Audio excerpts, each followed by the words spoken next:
आज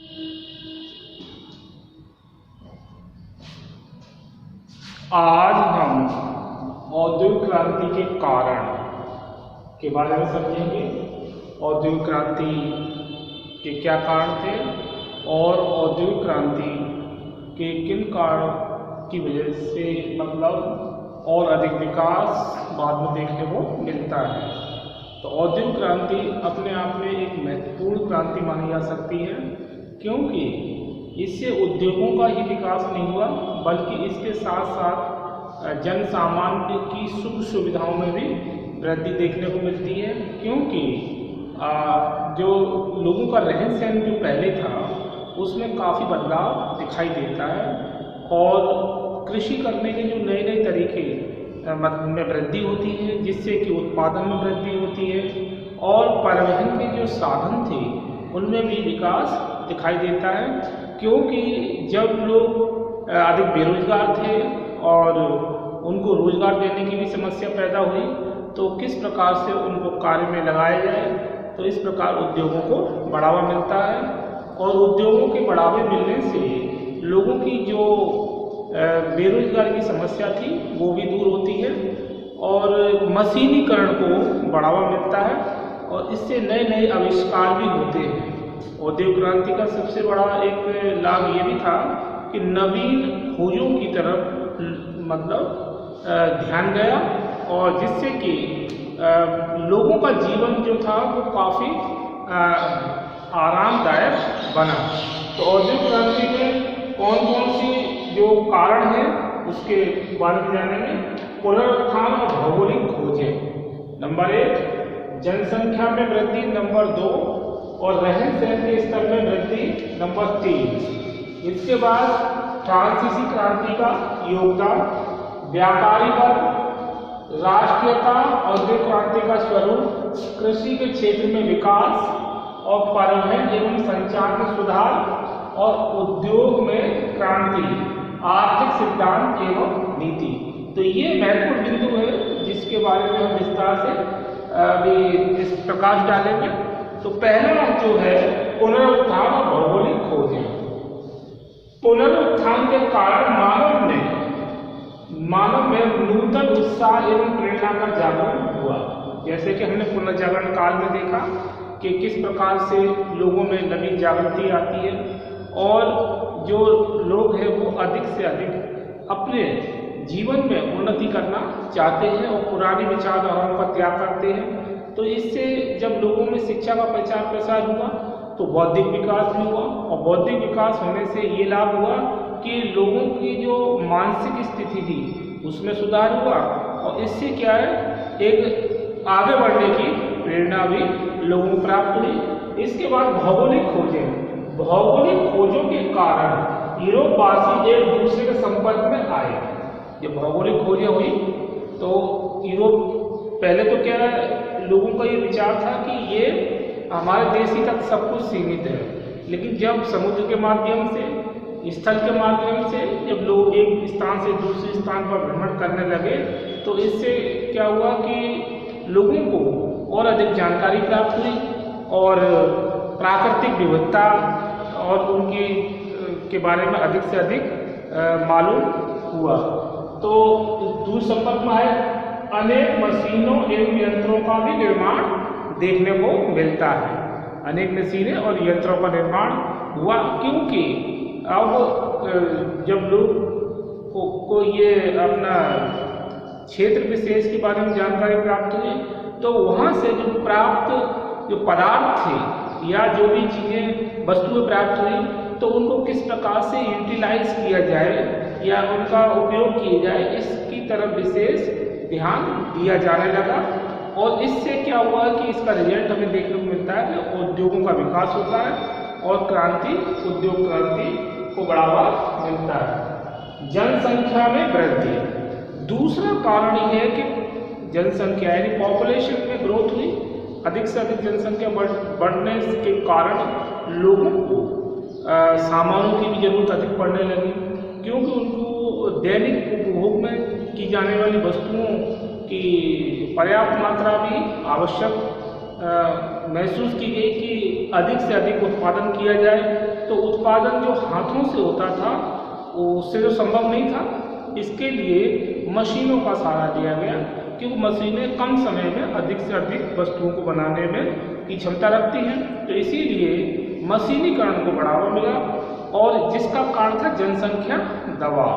तो जनसंख्या की सुख सुविधाओं या जनसंख्या के उपयोग की वस्तुओं का निर्माण शीघ्र अतिशीघ्र कैसे किया जा सके, इसके लिए उद्योगों को बढ़ावा दिया जाने लगा, और यूरोप के अधिकतर देश इस पर ध्यान दे रहे थे, जिससे कि औद्योगिक क्रांति को बढ़ावा मिला। जनसंख्या वृद्धि के कारण दैनिक उद्योग की मांग बढ़ती गई, उद्योग धंधों का भी विकास हुआ। तो उद्योग धंधों का विकास स्वाभाविक ही है, क्योंकि इसमें मुनाफा भी होता है कि उद्योग में तैयार माल को बेचकर जो पूंजीपति थे वो अधिक से अधिक मुनाफा कमाने की होड़ में लगे हुए थे, और इधर जनता की सुख सुविधाओं की जो वस्तुएं थी उन्हें आसानी से उपलब्ध होने लगी, और इससे क्या जीवन स्तर में भी सुधार देखने को मिलता है। इसके बाद रहन सहन के स्तर में वृद्धि। तो रहन सहन के स्तर में वृद्धि तो एक मतलब स्वाभाविक ही ये था कि जब उत्पादन अधिक होगा, अच्छी वस्तुएं बनेगी, लोगों की दैनिक उपभोग की वस्तुएं होंगी, तो वो उनको जीवन में अपने उपयोग करके उससे अपना जीवन और अधिक आरामदायक बना सकते हैं। और ऐसा ही उद्योग क्रांति के कारण देखने को मिलता है कि लोगों का जीवन जो था पहले से अधिक वैभवशाली, और लोग अधिक आरामदायक जीवन पसंद करने लगे। इसके लिए वो मेहनत भी करते, क्योंकि जो विभिन्न परेशानियां हैं उनसे मुक्ति पाना मनुष्य का एक स्वभाव रहा है। तो रहन सहन के स्तर में वृद्धि की आकांक्षा ने भी औद्योगिक क्रांति को बढ़ावा दिया, और वैभव विलास की वस्तुओं की मांग बढ़ती गई, क्योंकि मनुष्य जो की एक स्वभाव है कि उसको मेहनत कितनी भी करनी पड़े, लेकिन उसकी जो आरामदायक जीवन उसको प्राप्त होता है तो वो उससे पीछे नहीं हटता। और ऐसा ही उद्योग क्रांति के समय देखने को मिलता है, और इसका प्रसार धीरे धीरे पूरे विश्व में हुआ। और इसके बाद हम देखते हैं फ्रांसीसी क्रांति का योगदान। तो उत्पादन के तरीकों में सुधार करना आवश्यक था। युद्ध समाप्ति के बाद इंग्लैंड में बेकारी फैल गई। इस बेकारी को दूर करने का उपाय उद्योगों का विकास था। तो फ्रांसीसी क्रांति ने भी ये संदेश दे दिया था कि किसी भी प्रकार से मनुष्य के जीवन को अच्छा बनाया जाए, उनके विचारों का दमन नहीं किया जाए, उनको अधिक से अधिक शिक्षा के लिए प्रेरित किया जाए, क्योंकि विचारों का प्रभाव एक बहुत बड़ा प्रभाव देखने को मिलता है फ्रांसीसी क्रांति में, जिसके कारण फ्रांस के लोग क्रांति के लिए आगे आए। तो जब बौद्धिक विकास हुआ फ्रांस में, तो वहाँ पर नवीन उद्योगों की भी लगे, और धीरे धीरे इसकी मांग बढ़ती गई। जब इसकी मांग बढ़ी तो इसका प्रभाव अन्य देशों पर भी पड़ा, और इंग्लैंड में जनसंख्या वृद्धि के कारण बेकारी फैली हुई थी। तो इसको दूर करने के लिए सरकार ने सोचा कि अधिक से अधिक उद्योगों को लगाया जाए, जिससे कि उद्योगों की सहायता से इस बेकारी को दूर किया जाए। तो फ्रांसीसी क्रांति का और अमेरिकी क्रांति का इसमें ये देखने को मिलता है कि इन्होंने एक सकारात्मक संदेश विश्व को दिया। इसके बाद व्यापारी वर्ग, सामंती व्यवस्था और धार्मिक अंधविश्वासों का प्रभाव समाप्त हुआ औद्योगिक क्रांति, क्योंकि मशीनीकरण के विकास से क्या हुआ कि लोगों को एक तार्किक ज्ञान की प्राप्ति हुई, और लोग अंधविश्वास पाखंडवाद से दूर हटे, और एक नवीन विचारधारा का प्रभाव देखने को मिलता है। और सामंती व्यवस्था और धार्मिक अंधविश्वासों का प्रभाव समाप्त होता है, क्योंकि लोगों को पहले चर्च के माध्यम से यही सिखाया जाता था कि मतलब हम ईश्वर के प्रतिनिधि हैं, और उनको गुमराह किया जाता जनता को, जिससे कि जनता परेशान रहती और अंधविश्वास और पाखंडवाद में पड़ी रहती थी। लेकिन जब व्यापारी वर्ग का विकास जब हुआ और सामंती व्यवस्था को चोट उससे पहुंची और सामंती व्यवस्था नहीं चाह रही थी कि व्यापारी वर्ग की उन्नति हो, लेकिन जब व्यापारी वर्ग की उन्नति हुई तो इससे क्या हुआ कि इन सब परिवर्तनों के परिणाम स्वरूप व्यापारी वर्ग का और अधिक अभ्युदय मतलब विकास देखने को मिलता है, और व्यापारी वर्ग के सहयोग से उद्योग धंधे के विकास को बढ़ावा मिला, क्योंकि व्यापारी वर्ग भी अच्छी प्रकार से जानता था कि उद्योगों में जितनी पूंजी लगाई जाएगी उससे अधिक मुनाफा तो होगा ही, क्योंकि लोगों की जो मांग है वो निरंतर बढ़ती जा रही थी और ऐसी वस्तुएं जो दैनिक उपभोग में प्रयोग में लाई जाती हैं उनको तो जनता को चाहिए ही था। तो इस प्रकार से व्यापारी वर्ग ने भी उद्योगों को बढ़ावा देने में महत्वपूर्ण भूमिका निभाई, क्योंकि उनको अधिक से अधिक लाभ कमाने की भी लालसा थी और इधर जनता को अधिक से अधिक सुविधाजनक वस्तुओं की प्राप्ति की भी इच्छा थी। तो इस प्रकार से एक तरह से कॉम्बिनेशन देखने को मिलता है कि आपस में किस प्रकार से कॉम्बिनेशन हुआ और व्यापारी वर्ग ने उद्योगों को बढ़ावा देने में महत्वपूर्ण भूमिका निभाई। इसके बाद राष्ट्रीयता। अब राष्ट्रीयता का प्रश्न आता है तो प्रत्येक राष्ट्र में बौद्धिक विकास के कारण इस बात की भावना का प्रचार प्रसार हुआ कि उनका राष्ट्र अन्य राष्ट्रों से किस प्रकार से आगे निकले और उनके राष्ट्र का गौरव बढ़े।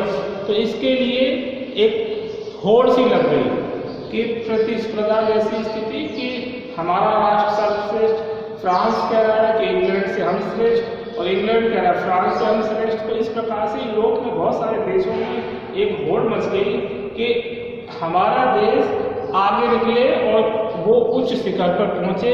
इस प्रकार की भावना ने लोगों में राष्ट्रीयता की भावना का प्रचार प्रसार किया और इसके लिए ये जरूरी भी था कि किस प्रकार से जनता की समस्याओं का निराकरण किया जाए, उनके जीवन को सुख सुविधा से संपन्न बनाया जाए, जिससे कि जो आम जनसाधारण है वो अपने राष्ट्र पर गौरव करे, मतलब एक तरह से उसे गर्व हो कि वह उस राष्ट्र के निवासी हैं। और इस प्रकार से सरकारों ने भी इस बात पर विशेष बल दिया कि जनता के जीवन को किस प्रकार से सुखी और संपन्न बनाया जाए।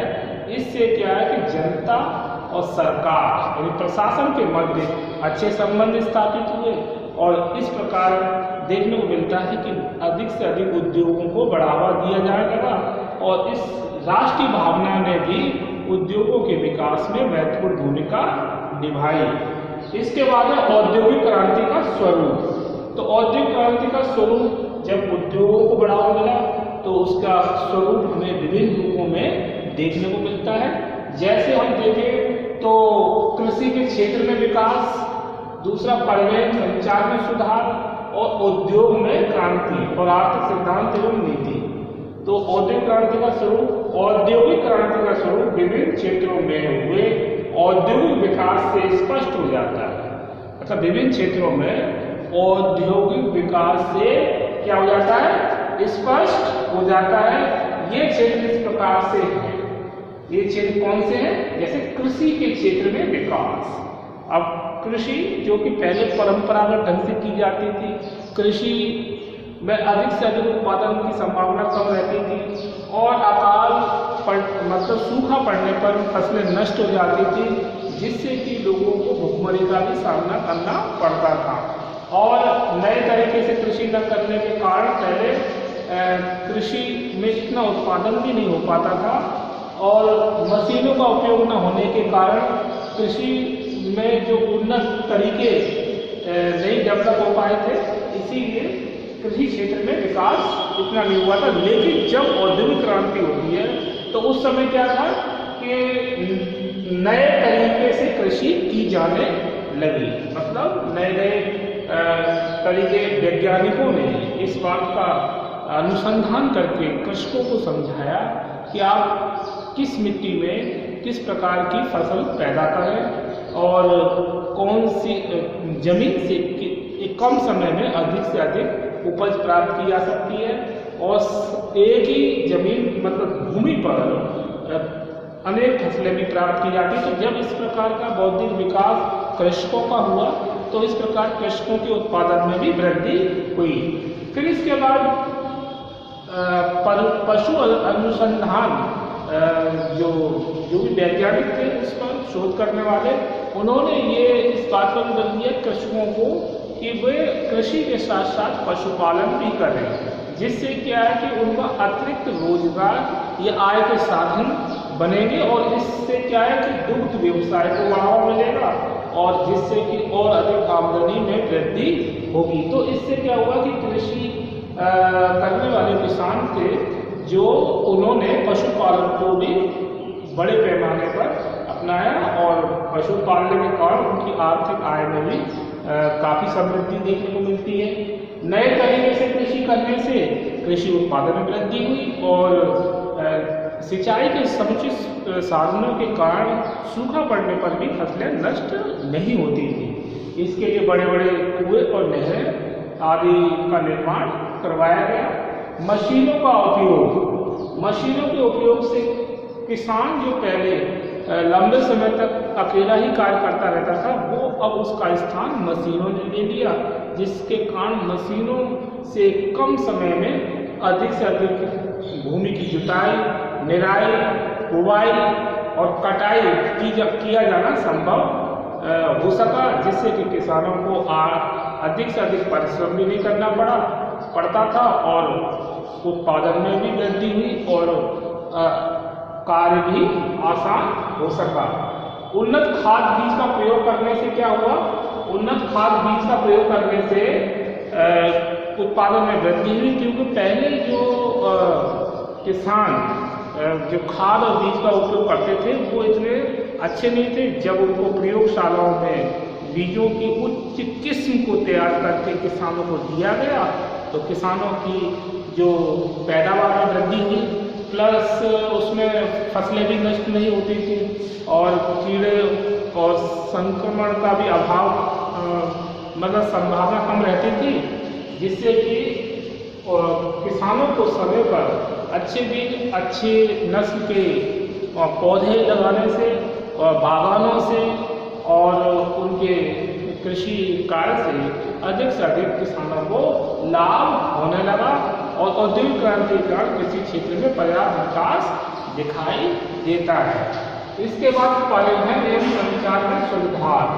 परिवहन एवं संचार में सुधार भी एक औद्योगिक क्रांति का ही परिणाम देखने को मिलता है, क्योंकि उस समय जब उत्पादन अधिक बढ़ा और इससे ये भी समस्या खड़ी हुई कि सामान को एक स्थान से दूसरे स्थान पर किस प्रकार से लाया और ले जाया जाए, क्योंकि बिना परिवहन के सामान को एक स्थान से दूसरे स्थान पर लाया ले जाना संभव नहीं था। तो ऐसे समय में लोहे की पटरियों का आविष्कार किया गया, क्योंकि भूमि में जो भी कोई वाहन है वो इतनी सुरक्षित और स्पीड से नहीं जा सकता, इसलिए लोहे की पटरियों का आविष्कार, फिर भाप से चलने वाले रेल इंजन का आविष्कार, पेट्रोल इंजन का आविष्कार। तो इस प्रकार से इन आविष्कारों ने भी औद्योगिक क्रांति को बढ़ावा दिया और सामान को बड़े पैमाने पर उत्पादन करके एक स्थान से दूसरे स्थान पे लाया ले जाया जाना संभव हो सका।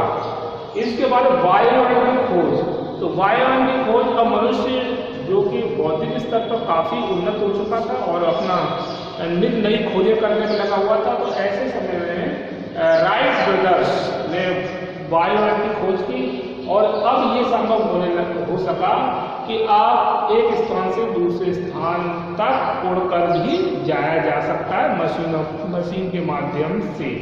इससे वायुयान की खोज ने औद्योगिक क्रांति को और अधिक गति प्रदान कर दी।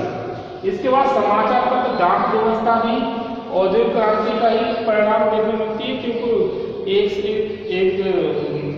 एक स्थान से दूसरे स्थान पर किस प्रकार की सूचनाओं का आदान प्रदान हो सके, तो संचार के साधनों का विकास देखने को मिलता है और लोग अधिक से अधिक एक ही जो खबर है या जो घटना है उसकी अधिक से अधिक जानकारी प्राप्त हो सके, तो इसके लिए समाचार पत्रों की भी अधिक से अधिक छपाई होने लगी और इससे लोगों में और अधिक जागृति आई। टेलीफोन और टेलीविज़न के आविष्कारों ने भी औद्योगिक क्रांति को गति प्रदान की और औद्योगिक क्रांति में जो भी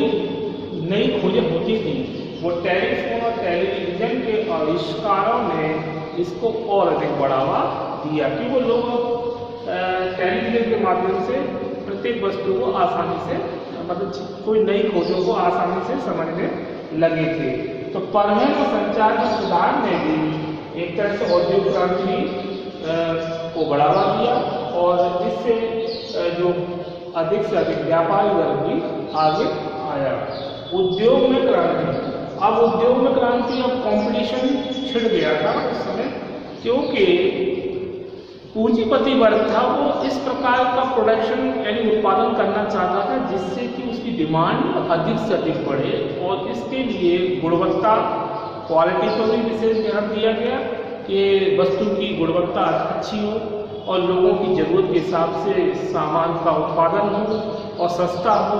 तो इस बात का ध्यान रखने के कारण अधिक से अधिक लोग अपना धन उद्योगों में लगाने लगे, क्योंकि उनको अब ये लगने लगा कि लोग आरामदायक जीवन जीना पसंद करते हैं और उनके हिसाब से इस वस्तुओं का उत्पादन किया जाए जिससे कि अधिक से अधिक मुनाफा कमाया जाए और लोगों को भी लाभ, सरकार को भी लाभ और स्वयं पूंजीपति वर्ग को भी लाभ। तो इससे क्या उद्योग में और अधिक क्रांति आई। अब वस्तुएं भी विभिन्न तरीकों से बनाए जाने लगी, चाहे वो खाद्य वस्तुएं हों या मनुष्य के प्रयोग की जाने वाली वस्त्र हों या और अधिक अन्य सामग्री जो भी वस्तुएं, जैसे कि बहुत सी ऐसे वस्त्र, बर्तन और इसके अतिरिक्त और भी लकड़ी उद्योग इत्यादि। तो इस प्रकार के उद्योग में विशेष बढ़ावा देखने को मिलता है। आर्थिक सिद्धांत एवं नीति, औद्योगिक क्रांति के फलस्वरूप पूंजीपति वर्ग का उदय होगा। तो ये सबसे बड़ा उदाहरण देखने को मिलता है कि इस औद्योगिक क्रांति के कारणों में जो औद्योगिक क्रांति के फलस्वरूप क्या होता है, पूंजीपति वर्ग का उदय देखने को मिलता है। कि पूंजीपति वर्ग का उदय का कारण ये था कि अधिक से अधिक मुनाफा कमाना, उद्योगों में अपना धन लगा के अधिक से अधिक लाभ प्राप्त करना।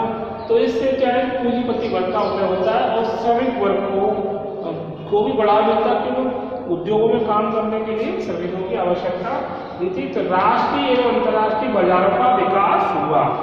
अब बाजारों का भी विकास देखने को मिलता है क्योंकि जो उत्पादित वस्तुएं उनको दूसरे जगह बेचने के लिए अंतर्राष्ट्रीय स्तर के बाजार बनाए गए। पहले स्थानीय स्तर के बाजार थे, राष्ट्रीय बाजार। अब इससे भी काम नहीं चला तो अंतर्राष्ट्रीय बाजारों को भी प्रोत्साहन मिला। नई व्यापारिक कंपनियों की स्थापना हुई, जिसमें नई व्यापारिक कंपनियां बनाई, जैसे ईस्ट इंडिया कंपनी, जिसका ये था कि अपना सामान एक स्थान से दूसरे स्थान पर ले जाकर बेचो और मुनाफा कमाओ, उससे सरकार को भी लाभ और कंपनी को भी लाभ। बैंकिंग एवं ऋण पद्धति का विकास भी देखने को मिलता है क्योंकि अधिक से अधिक धन की आवश्यकता थी। अब मुद्रा का कहाँ कैसे सुरक्षित रहे, तो इसके लिए बैंकिंग प्रणाली डेवलप हुई और ऋण पद्धति का विकास हुआ क्योंकि बहुत सारे जो पूंजीपति या उद्योग व्यवसायी थे उन्हें अधिक से अधिक ऋणों की भी आवश्यकता पड़ती थी और इसके लिए बैंकिंग के माध्यम से यानी बैंकों के माध्यम से लोगों को ऋण भी उपलब्ध कराए गए सस्ते मतलब ब्याज पर।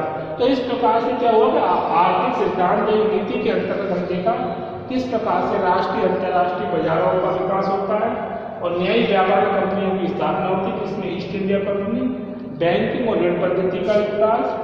और इस प्रकार आज हमने इस वीडियो में औद्योगिक क्रांति के कारण में इनके कारण के बारे में समझा। पुनरुत्थान और भौगोलिक खोजें ये पहला कारण, जनसंख्या में वृद्धि दूसरा कारण, रहन सहन के स्तर में वृद्धि तीसरा कारण, इसके बाद फ्रांसीसी क्रांति का योगदान, व्यापारी वर्ग, राष्ट्रीयता, औद्योगिक क्रांति का स्वरूप और कृषि के क्षेत्र में विकास। स्वरूप के रूप में हम देखते हैं कि कृषि के क्षेत्र में विकास, दूसरा परिवहन एवं संचार में सुधार और उद्योगों में क्रांति, आर्थिक सिद्धांत में नीति। तो औद्योगिक क्रांति पे जो का स्वरूप कैसा था उसके बारे में हमने कृषि के क्षेत्र में, परिवहन संचार सुधार, उद्योगों में क्रांति, आर्थिक शताब्दी नीति। तो आज हमने इस वीडियो में औद्योगिक क्रांति के कारणों के बारे में समझा। अब इसके बाद नेक्स्ट वीडियो में हम इसके परिणामों के बारे में समझेंगे, प्रभाव के बारे में समझेंगे विस्तार से। अभी इस वीडियो में इतना ही। ओके।